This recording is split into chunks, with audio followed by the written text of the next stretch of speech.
Mamaearth, जब ये नाम हमने सुना था ना स्टार्टिंग में, तो हमें ऐसा लगा था कि कोई एक वैसा ब्रांड मार्केट में आया है जो हमारे दिल को छू गया है। लेकिन आज अगर हम उसी मामाअर्थ की बात करें तो वो बहुत सारी परेशानियों से जूझ रहा है। ये वही मामाअर्थ है जो पिछले कुछ क्वार्टर तक काफ़ी ज़्यादा प्रॉफिटेबल थी एंड सडनली इन्होंने लॉस डिलीवर कर दिया, जिनके बाद अगर आप इनका शेयर प्राइस देखेंगे वो अपने हाई से अच्छा खासा करेक्ट होते हुए देखने को मिल रहा है। अब सबसे बड़ा सवाल आता है कि आखिर क्यों ये ऐसी प्रॉब्लम हमें क्यों देखने को मिल रही है मामाअर्थ के साथ में, कौन से रीजन है जिनके बारे में कोई बात नहीं कर रहा है। तो आज हम इस वीडियो में उन सारी चीजों को यहाँ पे एनालाइज करने वाले हैं, जिसके बाद आपको थोड़ा सा रियलिटी का रीचेक मिलने वाला है कि मामाअर्थ में चल क्या रहा है। So let start. देखो, अगर हम सबसे पहले बात करें मामाअर्थ की, तो मामाअर्थ हमें पता है दोस्तों इंडिया की D2C मार्केट में एक लीडिंग कंपनी है जो कि पर्सनल प्रोडक्ट से लेकर वेरियस सेक्टर में काम करती है। अगर आप करंटली इनके शेयर प्राइस को देखोगे तो शेयर प्राइस इनका ऑलमोस्ट यहाँ पे मोर देन 50% करेक्ट हो चुका है अपने हाई से, जिसका कि सबसे बड़ा रीजन था इनका लॉस जो हमने ऑलरेडी डिस्कस करा। ठीक है, आगे डिटेल में एनालिसिस करने वाले हैं। एंड अगर आप मामाअर्थ का मैनेजमेंट को देखोगे तो आपको यहाँ पे देखने को मिलेंगे वरुण अलग एंड गजल अलग, जो कि फाउंडर एंड को फाउंडर है मामाअर्थ के। एंड आपने यहाँ पे गजल अलग को तो आपने शार्क टैंक में भी देखा होगा। ठीक है, तो ये तो हो गया दोस्तों इनके मैनेजमेंट के बारे में बात। अब अगर हम बात करें सबसे पहले कि मामाअर्थ का बिजनेस मॉडल क्या है, ये कंपनी काम कैसे करती है, तो अगर आप इनके बिजनेस मॉडल को देखोगे तो ये क्या है, एक D2C ब्रांड है। D2C यानी डायरेक्ट टू कस्टमर। ये क्या करते हैं कि डायरेक्ट कस्टमर को अपना प्रोडक्ट सेल करते हैं, इसलिए ये D2C की कैटेगरी में आते हैं। एंड इनकी जो मेन जो इनका सोर्स होता है वो होता है दोस्तों ऑनलाइन प्लेटफॉर्म, जहां से ये सेल करते हैं, एंड ई-कॉमर्स मार्केट प्लेस, जहां से ये अपने प्रोडक्ट को सेल करते हैं। इनके अगर एक पॉपुलर प्रोडक्ट की मैं बात करूं तो वो आपने देखा भी होगा, ऑनियन हेयर ऑयल इनका एक प्रोडक्ट आता है, काफी पॉपुलर प्रोडक्ट है, वो आपने देखा भी होगा। वो आपको इनके मार्केट प्लेस पे कहीं पे भी देखने को मिल सकते हैं। एंड हाँ, यहाँ पे कोई भी किसी भी प्रोडक्ट का कोई प्रमोशन नहीं हो रहा है, सिर्फ मैं अपनी एनालिसिस के तौर पे अपनी रिसर्च में जो मेन पॉइंट आ रहे हैं वो आपके साथ में डिस्कस कर रहे हैं। तो कहीं पे भी आप इसे प्रमोशन मत समझ लीजिएगा मामाअर्थ के रिगार्डिंग। ठीक है, इसके बाद अगर हम मामाअर्थ के थोड़े से बिजनेस मॉडल को और थोड़ा सा डीपली अगर यहाँ पे अंडरस्टैंड करने की कोशिश करेंगे तो हमें यहाँ पे देखने को मिलेगा कि इनका जो मेन प्रोडक्ट का जो साइज है वो होता है दोस्तों आपका natural and toxins free product, जहां पे ये बनाने का काम करते हैं। इसके अलावा इको फ्रेंडली प्रोडक्ट्स आपको इनको बनते हुए देखने को मिल जाएंगे। देखो, कैटेगरी तो इनकी बहुत सारे हैं। ठीक है, अगर आप इनकी कैटेगरी में देखोगे तो आपको देखने को मिलेगा baby care products, skin care product, hair care product, साथ ही में body care products, men's grooming आपको देखने को मिलेगी, वेलनेस प्रोडक्ट आपको देखने को मिलेंगी। तो कहीं ना कहीं आपको काफी बड़ा पोर्टफोलियो इनका देखने को मिल जाएगा। अगर आप इनके जो पॉपुलर प्रोडक्ट है वो आप स्क्रीन पे देख सकते हैं कौन कौन से इनके मैक्सिमम पॉपुलर प्रोडक्ट है, क्योंकि देखो पूरा का पूरा जो बिजनेस है एंड जो पूरा का पूरा जो कंपनी में जो फॉल हो रहा है वो कहीं ना कहीं इसके बिजनेस से रिलेटेड है। मैं ऐसा क्यों कह रहा हूं, देखो कंपनी का IPO आया था दोस्तों। कब आया था, इन्होंने IPO लाए थे ये 31 अक्टूबर को 2023 में। ठीक है, जब ये कंपनी का स्टॉक प्राइस लिस्ट हुआ था मार्केट में 7 नवंबर 2023। उस टाइम पे मैं आपको एक चीज बता दूं, कंपनी ने यहाँ पे जो फ्रेश इश्यू लॉट किया था वो करा था दोस्तों 365 करोड़ का, एंड जो ऑफर फॉर सेल था वो हमें देखने को मिला था ऑलमोस्ट आपको यहाँ पे 1300 करोड़ का। यानी कंपनी का जो टोटल IPO था वो था दोस्तों यहाँ पे 1700 करोड़ का, जिसमें से कि 300 करोड़ ही सिर्फ क्या था, फ्रेश इश्यू था, जिसमें से 1300 करोड़ जो ऑलरेडी इन्वेस्टर्स हैं या कंपनी के जो प्रमोटर्स हैं उन्होंने अपने स्टेक को सेल किया था, यानी अपना प्रॉफिट बुक करा था। जैसे कि हमें पता है कोई भी न्यू एज जो कंपनी आती है, जो भी नए स्टार्टअप होते हैं, वो क्या करते हैं, मार्केट में आते हैं, अपना प्रॉफिट बुक करते हैं एंड बाहर हो जाते हैं, जहां से रिटेल इन्वेस्टर वहां पे थोड़ा थोड़ा करके ट्रैप होना शुरू हो जाते हैं। अब यहाँ पे हमें क्या देखने को मिला कि 1700 करोड़ का यहाँ पे टोटल इश्यू था IPO का। उसके बाद यहाँ पे जो इतने भी प्रमोटर्स या इन्वेस्टर्स हैं उन्होंने अच्छा खासा प्रॉफिट बुक करके यहाँ से एग्जिट ले लिया। लेकिन उसके बाद क्या, उसके बाद अगर आप देखोगे यहाँ पे तो यहाँ पे इनका जो IPO मार्केट में लिस्ट होता है वो मात्र 2% के प्रीमियम पे लिस्ट होता है, यानी मार्केट में इनको उतना अच्छा रिस्पॉन्स यहाँ पे देखने को नहीं मिला। लेकिन उसके पीछे रीजन क्या था, उसके पीछे अगर आप रीजन देखोगे तो कंपनी की जो profit growth and sales growth थी वो सबसे बड़ा कंसर्न था। ये 2019 का डेटा है, जहां पे आप देखोगे कंपनी को जो नेट प्रॉफिट हुआ था वो प्रॉफिट भी नहीं था बल्कि नेट 4 करोड़ का लॉस था। तो इनका जो IPO लाने का जो रीजन था वो कहीं ना कहीं आपको देखने को मिलेगा इनके फाइनेंशियल्स में। कंपनी ने 4 करोड़ का लॉस बुक करा था, 2020 में 428 करोड़ का लॉस बुक करा था, 2021 में अगेन यहाँ पे 1300 करोड़ का लॉस बुक करा था। उसके बाद जाके कहीं ना कहीं ये प्रॉफिटेबल हुए थे, लेकिन नेक्स्ट ईयर अगेन यहाँ पे कंपनी को लॉस डिलीवर करना पड़ गया था। उसके बाद कंटिन्यू अगले साल मार्च 2024 में ये प्रॉफिटेबल रहे, जिसके बाद इनका आईपीओ भी हमें आते हुए देखने को मिला। लेकिन उसके बाद हमें पता है कि आगे क्या होते हुए हमें देखने को मिला।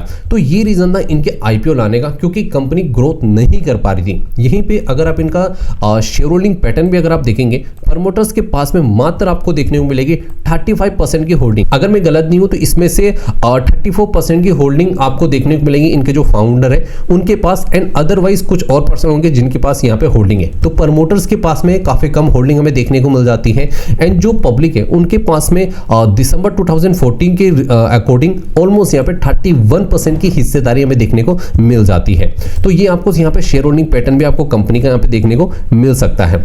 अगर आप इनकी परफॉर्मेंस देखोगे तो आपको देखने को मिलेगा कि कुछ टाइम पहले इन्होंने 47 करोड़ का यहाँ पे क्वार्टरली प्रॉफिट यहाँ पे पोस्ट करा था, जिसमें कि हमें अच्छा खासा यहाँ पे ग्रोथ देखने को मिल गया था। उसके बाद हमें इनके शेयर प्राइस में अच्छा खासा जंप आते हुए भी देखने को मिला, एंड स्टॉक जो कि 330 रुपए पे लिस्ट हुआ था वो ऑलमोस्ट हमें हाई लगाते हुए देखने को मिल गया था आपको नियरली 500 रुपीज के आसपास पे। तो कंपनी के शेयर प्राइस में अच्छा खासा जंप आते हुए हमें देखने को मिला था। लेकिन अगेन इसके बाद क्या होता है वो हम जाते हैं। आफ्टर सम टाइम हमने देखा कि कंपनी ने यहाँ पे जो अपना लॉस डिलीवर करा था वहां पे आप देखोगे वो बढ़ते हुए देखने को मिला हमें 30 करोड़ का। जो इनका ऑपरेटिंग प्रॉफिट है Q2 2024 में वो 30 करोड़ का आते हुए देखने को मिला, जिसके बाद इनके शेयर में अच्छे खासा करेक्शन आते हुए हमें देखने को मिला। आप देख सकते हैं इनका शेयर प्राइस में कितना बड़ा फॉल आते हुए देखने को मिला, and stock price more than 50% correct हो चुका है अपने हाई से।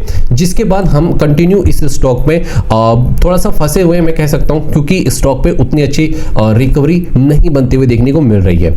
लेकिन सवाल आता है कि आखिर ऐसा क्यों हो रहा है, क्या इसके पीछे सबसे बिगेस्ट रीजन थे। देखो हमने फाइनेंशियल देखे, कंपनी का रेवेन्यू देखा, एंड इनकी प्रॉफिट ग्रोथ देखी। सस्टेनेबिलिटी कहीं पे भी हमें देखने को नहीं मिल रही है इनके रिजल्ट्स में, इनके नंबर्स में, जो सबसे बड़ा कंसर्न था। लेकिन अगर इसके अलावा हम कुछ और चीजों की बात करें, जिसमें सबसे पहले आता है दोस्तों डिक्लाइन इन फाइनेंशियल परफॉर्मेंस। हमने देखा कि जो इनकी फाइनेंशियल परफॉर्मेंस है वो कहीं से भी बेटर हमें देखने को नहीं मिल रही है। अनसर्टेनिटी हर क्वार्टर में हमें देखने को मिल रही है। आपने चार्ट पे भी देखा, मैं आपके सामने अगेन यहाँ पे दिखा देता हूँ। आप यहाँ पे देखोगे कि किस तरह का इनका यहाँ पे अभी तक का रिकॉर्ड रहा है, वो आप यहाँ पे क्लियरली देख सकते हैं कि किस तरह से कंपनी कभी प्रॉफिट पोस्ट करती है, कभी लॉस पोस्ट करती है। एंड एफएमसीजी सेक्टर ऑलरेडी इस टाइम पे चैलेंजेस फेस कर रहा है। सो इस कंपनी के लिए यहाँ पे ये सबसे बड़ा यहाँ पे ट्रिगर पॉइंट हमें देखने को मिल रहा है। इसके बाद अगर हम सेकंड रीजन की बात करें तो वो हमें देखने को मिल रहा है सैचुरेशन इन D2C स्पेस। अब D2C स्पेस में आखिर ऐसा क्या हो रहा है, देखो D2C स्पेस में कंपटीशन करंटली बहुत ही ज्यादा बढ़ते हुए देखने को मिल रहा है। वाव स्किन साइंस से, पर्पल से, प्लम, अर्थरेथम, नाइका, ऐसे बहुत सारे ऐसे जाइंट्स आपको देखने को मिल जाएंगे मार्केट में, जो कि डायरेक्ट कॉम्पिटिटर है मामाअर्थ का। और हाँ, मैं आपको बता दूं, मामाअर्थ का जो स्टॉक प्राइस स्टॉक मार्केट में लिस्ट है वो होनासा कंज्यूमर के नाम से लिस्ट है, क्योंकि होनासा कंज्यूमर इनकी पेरेंट कंपनी है। इस चीज को थोड़ा सा ध्यान में रखिएगा, ठीक है। तो आप यहाँ पे देख सकते हैं कि इनके कंपटीशन मार्केट में बहुत ही ज्यादा अग्रेसिवली यहाँ पे बढ़ते हुए देखने को मिल रहा है, जिस वजह से D2C मार्केट में ग्रोथ बहुत ज्यादा कम आते हुए देखने को मिल रही है हमें यहाँ पे मामाअर्थ के केस में। इसके बाद जो तीसरा सबसे बड़ा रीजन देखने को मिल रहा है हमें, वो देखने को मिल रहा है देखो वैल्यूएशन। देखो अगर कंपनी कहीं ना कहीं अच्छे वैल्यूएशन पे अगर ट्रेड करे तो उसे कहीं ना कहीं पे सपोर्ट मिल जाता है। अगर आप यहाँ पे इनका प्राइस टू अर्निंग रेशियो देखोगे, जो आपको देखने को मिलेगा ऑलमोस्ट आपको 107 के मल्टीपल पे, यानी इतना एक्सपेंसिव यहाँ पे स्टॉक है कि आपको 1 रुपए के लिए 107 रुपीज यहाँ पे पे करने पड़ रहे हैं। इसके अलावा अगर आप इनकी ग्रोथ रेट को देखोगे, जिसे हम पीजी रेशियो के अकॉर्डिंग यहाँ पे कैलकुलेट करते हैं, वो हमें ऑलमोस्ट यहाँ पे 1.10 देखने को मिल रहा है। यानी यहाँ पे ग्रोथ के उतने ज्यादा चांसेस भी हमें नहीं देखने को मिल रहे हैं, एंड वैल्यूएशन के अकॉर्डिंग भी हमें काफी ज्यादा यहाँ पे देखने को मिल रहा है। एंड इसके अलावा आप चाहे तो इनके अदर जो जितने भी रेशियोज है उनसे आप यहाँ पे निकाल सकते हैं कि इनका जो वैल्यूएशन है वो आपको फेयर देखने को मिल रहा है या अनफेयर देखने को मिल रहा है। सो ये तो हुआ तीसरा रीजन। अगर आप यहीं पे इनका चौथा रीजन कैलकुलेट करेंगे तो वो देखने को आपको मिलेगा कंज्यूमर का बिहेवियर, क्योंकि वो बहुत ही तेजी से शिफ्ट होते हुए देखने को मिल रहा है। क्योंकि अगर आप देखोगे मार्केट में जो डिमांड होती है वो होती है एक सस्ते प्रोडक्ट की एंड एक अच्छे प्रोडक्ट की, जो हमें इस केस में नहीं देखने को मिल रही है। अगर आप देखेंगे कंपनी की जो डिमांड है वो कंटिन्यू यहाँ पे कम होते हुए देखने को मिल रही है, क्योंकि मार्केट में इतने कॉम्पिटिटर्स हैं जो कि बहुत ही ज़्यादा हैवी डिस्काउंट प्रोवाइड करवा रहे हैं अपने प्रोडक्ट्स पे, जिसके चलते जो कस्टमर है वो दूसरे प्लेटफॉर्म या दूसरे प्रोडक्ट्स पे शिफ्ट हो रहे हैं ईजिली, जो कि सबसे बड़ा रीजन हमें देखने को मिल रहा है यहाँ पे इनकी सेल्स में। इसके अलावा अगर आप पांचवें रीजन को देखोगे वो हमें देखने को मिल रहा है यहाँ पे कॉम्पिटिटिव प्रेशर। देखो कॉम्पिटिटिव प्रेशर हमें देखने को मिलेगा ही मिलेगा, क्योंकि नए नए जितने भी बड़े बड़े जाइंट्स हैं, जैसे कि हमने देखा HUL, गोदरेज, डाबर, ये ऐसे जाइंट है जो कि FMCG में लीडिंग है, वो भी कहीं ना कहीं D2C मार्केट में अपने कदम रख रहे हैं, जिससे कि कंपनीज पे प्रेशर बढ़ता हुआ देखने को मिल रहा है। सो ये भी एक कहीं ना कहीं सबसे बड़ा रीजन हमें देखने को मिलता है, जो कि कोई भी बात नहीं कर रहा है। इसके अलावा अगर हम नेक्स्ट रीजन की बात करें, जो कि कंपनी ने खुद अपनी कॉन कॉल में भी बोला था, वो है दोस्तों इन्वेंट्री करेक्शन। अब इन्वेंट्री करेक्शन क्या है? देखो दोस्तों, इन्वेंट्री करेक्शन मामाअर्थ की सबसे बड़ी प्रॉब्लम हमें देखने को मिल रही है, क्योंकि इनका जो प्रोडक्शन है वो काफी हाई हो चुका है।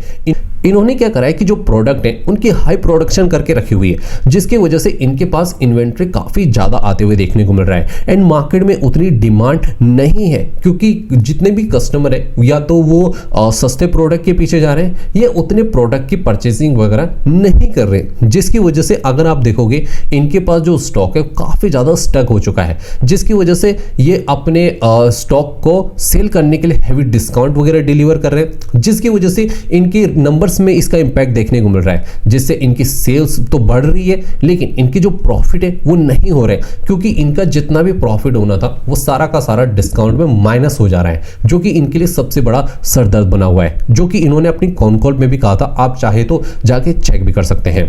तो ये जो करेक्शन है इनकी इन्वेंट्री की, वो सबसे बड़ा रीजन हमें देखने को मिल रहा है। एंड जैसे कि मैंने आपको बताया कि जो ये डिस्काउंट वगैरह दे रहे हैं, ना चाहते हुए भी इन्हें डिस्काउंट देना पड़ रहा है, क्योंकि ये नया प्रोडक्शन नहीं कर पाएंगे। अगर ये नए प्रोडक्शन करेंगे तो वो इन्वेंट्री भी इनके स्टक हो जाएगी एंड जितना माल इनके पास बचा रहेगा वो किसी भी काम का नहीं आने वाला है। हालांकि कंपनी का कहना है कि बहुत ही जल्दी हमें मार्केट में ग्रोथ देखने को मिल सकती है, तो अगर जैसे ये चैलेंजेस कंप्लीट होते हैं, जो भी इनका इन्वेंट्री का जो इश्यू चल रहा है, अगर वो जल्द से जल्द अगर सॉर्ट आउट होता है तो यहाँ पे जो कंपनी का जो ग्रोथ है वो अगेन हमें देखने को मिलेगी।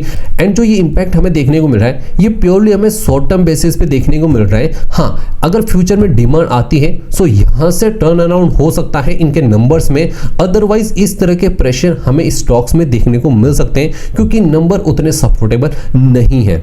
इसके बाद नेक्स्ट अगर हम रीजन की बात करें, जो कि लास्ट रीजन हो सकता है, वो है आता है हमारा मार्केट सेंटिमेंट। देखो इस टाइम पे अगर आप पूरा मार्केट को देखोगे, जहां पे अगर कंपेयर करोगे आप FMCG सेक्टर को एंड निफ्टी को, तो आप देख सकते हो कि क्लियरली निफ्टी FMCG ऑलमोस्ट 18% का फॉल दिखा चुका है एंड जो आपका निफ्टी है वो ऑलमोस्ट आपके अपने हाई से 12 to 13% करेक्ट हो चुका है। तो FMCG सेक्टर में काफी ज्यादा डाउनसाइड हमें देखने को मिल रहा है। इवन अगर आप देखोगे FMCG सेक्टर की जो लीडिंग कंपनीज हैं, जैसे कि HUL हो गया आपका, इन्होंने कहा था कि मार्केट में थोड़ा सा हमें स्लो डाउन देखने को मिल रहा है, स्पेशली FMCG सेक्टर में, तो उसका इम्पैक्ट भी आपको यहाँ पे देखने को मिल रहा है। यानी अगर धीरे धीरे FMCG सेक्टर यहाँ से ग्रो करता है तो कहीं ना कहीं मामाअर्थ के लिए भी यहाँ से टर्न एंड आउट की सिचुएशन बन सकती है। लेकिन सवाल आता है कि अब क्या? देखो सबसे पहले चीज, अब यहाँ पे सवाल यही है कि ये कितने टाइम तक चलेगा।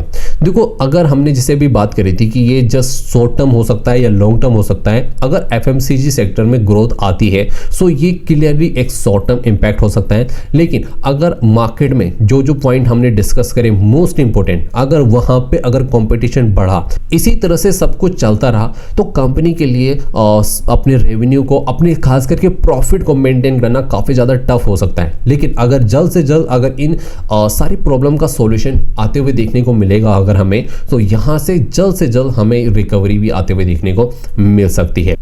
एंड सबसे लास्ट, ये कोई भी बाय एंड सेल रिकमेंडेशन नहीं है, because I am not a SEBI registered financial advisor. So I hope आपको वीडियो पसंद आई होगी, एंड ऐसा क्वालिटी कंटेंट अगर मिस नहीं करना चाहते हो तो चैनल को सब्सक्राइब जरूर कर दीजिएगा एंड बेल आइकन जरूर प्रेस कर लीजिएगा हमारी आने वाली नेक्स्ट वीडियोस के लिए। तब तक के लिए धन्यवाद।